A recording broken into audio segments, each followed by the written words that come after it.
Today's passage comes from Psalm 139, verses 17 and 18. It says, "How precious to me are your thoughts, O God. How vast is the sum of them. Were I to count them, they would outnumber the grains of sand. When I awake, I am still with you." It's this idea that David's referring to, this imagery that God's thoughts about us are more precious. He has more precious thoughts about us than there are grains of sand.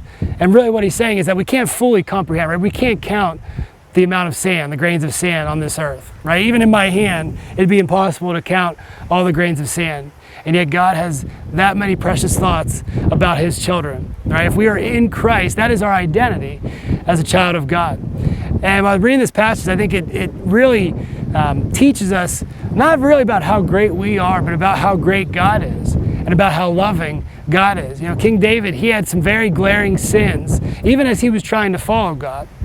And yet he knew this about God because he had a relationship with God. He knew that despite his sin and despite his mistakes, God still loved him. God still had precious thoughts about him.